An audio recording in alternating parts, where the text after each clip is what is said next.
activity, ako lang i-share sa inyo ha. Nga mo ni akong everyday activity mag lampas sa gilid sa mais mga igsuon. Kay ang ato manggong spray ani kanang pagka 30 days mag-spray ta para nga after pag side dress hawan siya. But inani nga hapit na siya harbisonon mga igsuon, dili na namo siya isprayhan kay kalas kaayo mga igsuon. Ang halin sa imong mais gamay ra kay barato siya. So ato gyud ikuan ang expenses kay nganuman mura ta ani og dula lang sa atong tanom. So para nga makasave ang mais is kuan na siya, harbisono na siya, dili na namo siya isprayhan, kung dili lampasan na lang ang tanan gilid. So niapa ko sa duol, hinihinay lang mga igsuon. So kung kapuyo na pud ta, kuan na pud, undang na pud ta.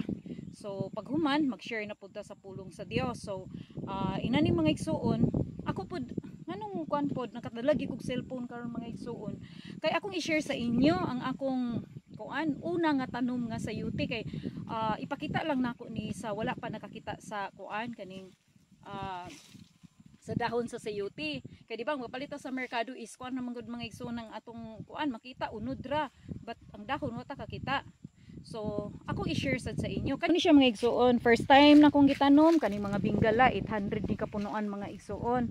So kana sad ang langka first time namo na. Ang sunod ana mangga ay pulmingo, sunod dayon is marang, and then dito dayon may igsoon gilid pod mangustina among gitanom mga igsoon. So mao na siyang among gitanom diri sa mga gilid. Then karon ang bingala o kailan naman mo ani, ang ako lang gi-share nako nga first time nako ni nga tanom nga 800 kapunuan og pwede na mga igsoon libre ra ni nga pagkaon namo mga igsuon kung unsay imong gusto. Kay paliton ba ini siya nimo sa merkado. So karon libre kay nakatanuman ta, kung magtanom ta nagitay maani libre pa, dili na ta magpalit.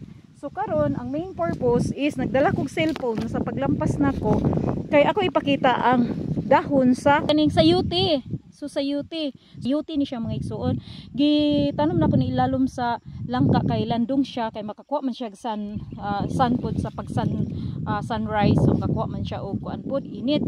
So diri nako siya gibutang aron pod makakatay siya diri sa langka. Mo ni siya mga igsuon akong gi-share sa inyo. Kay among mga tanom kanira man gyud ang mais. So ang mga first time mao lang na ang akong ipakita sa inyo ha. Mao na mga igsuon. Thank you for watching, and Jesus loves you and I love you all.